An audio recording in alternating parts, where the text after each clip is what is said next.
What does the word marginalized mean? If you were to search it up on Google, you would probably get an answer that says something like treated as peripheral. And to me, that just seems like a fancy way of saying insignificant, immaterial, or ignored. Now, when most people hear this word, they would associate it with somebody who hasn't really been in the spotlight for a very long time, if any at all, and connect that with somebody who can't really accomplish anything at all. But the funny thing is that most people who have been treated this way for the majority of their lives actually played a much bigger role than you, me, or anyone else would probably expect. One such person is Frederick McKinley Jones. And I wager that most of you have probably never heard of him, and I'm not surprised because I felt the same way when I first read about him. But regardless of how popular he was, what matters is his journey to eventually become the man that he came to be. Born on May 17, 1893, in Cincinnati, Ohio, Jones suffered a tragic childhood that served orphanhood as an appetizer, racism for a main course, and to top it all off, condescending know-it-alls, the worst kind, for dessert. But Jones's menu of life also served a happy meal, consisting of inventing brand new technology for an appetizer, co-founding the company Thermo King as a delicious main course, and finally, devising a solution to help preserve blood and medicine as the sweetest dessert ever. Now, if we were to closely examine the dark side of Jones's life, what we would see is that he also went through what most African Americans faced and dreaded at the time, racism. Before he became a full-fledged inventor, one of his passions was gas buggy racing. And this sort of racing is different compared to the conventional NASCAR style we might watch on TV today. But regardless, he still loved to race and build his very own cars. The problem is that he was black. And because of this, he wasn't allowed to race or let alone even build any of the cars, even at the local racing circuit. And I mean, come on, the Civil War is over, 30 years past, as a matter of fact, and it's not like African Americans have ever actually represented any of the diminishing qualities that white people used to portray them as. Now, as Jones grew older, he developed a skill in mechanics and had two major breakthroughs in his career as an inventor. The first one involved a doctor and an x-ray. It was the year 1919 when a doctor complained about how patients would take too long to take an x-ray scan and submit it to the doctor for analysis. Recognizing the problem, Jones invented the portable x-ray machine. Now, invented might be the wrong word since he did forget about applying for a patent, but still his machine allowed patients to take a scan on their own time and deliver it to the doctor when they were ready, not when the doctor was ready. The second breakthrough involved a new business partner and one movie projector. Basically, Jones had just made his first big business deal with Joseph A. Numero, the head of Ultraphone Sound System and a white man who remarkably didn't give a dime about what color your skin was. Additionally, the moment Jones arrived, he immediately began to revolutionize the movie industries.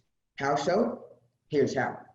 So there was this movie projector, and back then, all the movies would just be rolling films of action, romance, or comedy. But what they lacked was sound. Recognizing this problem, Jones, just using some scrap metal and some electrical components, devised a sound system that would allow the movie projector to incorporate sound into the movies. From both of these inventions, what I realize is that Jones has the uncanny ability of innovation. And I say this because not many people have the willpower to identify a problem, devise a solution, and then actually go through with it and ultimately solve the problem even while using minimal resources. Additionally, from both the inventions he made, the outward effect that they both had, and just his overall personality towards being a subject of racism, what I learned is that when people are patronizing you because of your certain lack of skills, the best thing you can do is to do something so impressive that only a fool would bother try to contradict it. Let me paint a picture for you. It was sixth grade, and as you all may or may not know, my favorite sport is basketball. So one day I decided to play with a group of kids during recess. The problem is that I had just got back from vacation, so my skills were a mere shell of what they were before.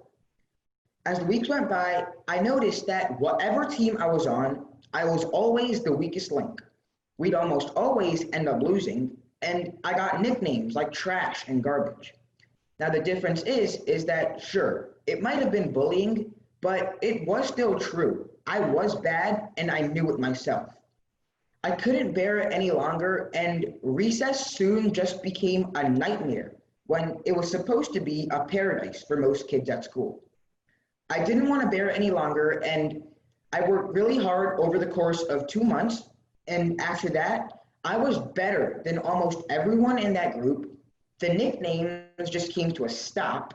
I made the school team in seventh grade, and most importantly, I felt a lot more confident in myself and my abilities. Now, another skill or attribute in Jones that I really admire is something that I would say I don't have a lot of, and that skill is initiative. I think this is true because not many people can make a dream turn into a reality. And I'd say that one of his goals, if you will, was to remove the label that Black Americans can't do the same things at the same level as white Americans can. It was the year 1938 when Jones and Numero finally founded the company Thermo King. Initially, the problem they were trying to solve was to stop food from spoiling over long distance transportation. So, when Numero assigned Jones to the task, he invented the world's first ever auto refrigeration system. The unique thing about it was that it was applicable to all sorts of vehicles like trucks, trains, and ships. Soon, the need for blood preservation was also necessary, and all he had to do was tweak his original design, and voila, now his system could preserve blood, medicine, and food. From the system he created and just all the modifications he made to make it better, what I realized is that along with initiative, he also has a lot of common sense. Now, you might think that this is a common skill, but it's still a very crucial skill because it helps you choose the right path during dilemmas or life-changing decisions. And more importantly, so that we don't follow the example of the guy on screen and end up sawing off the branch that we're sitting on. Now, some of you might think that anybody could say something like this. Anybody could say, oh yeah, he's athletic, or oh yeah, she's smart, with absolutely no basis at all. And you're right, they probably could.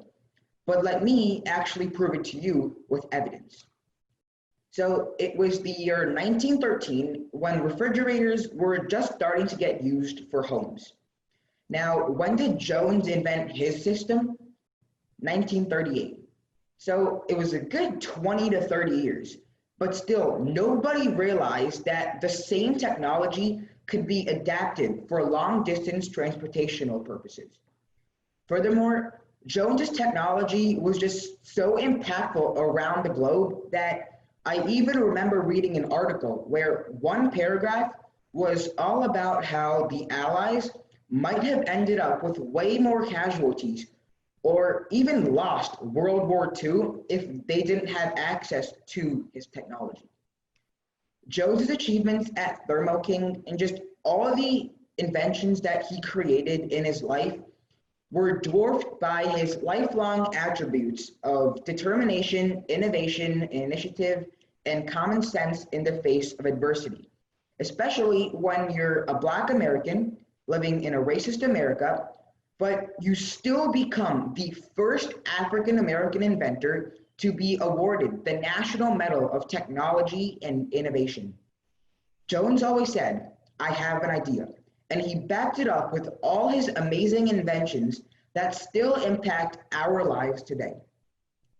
In this world, people love prodigies, but do you know what they like more? A hard worker. And that's exactly what Frederick McKinley Jones was.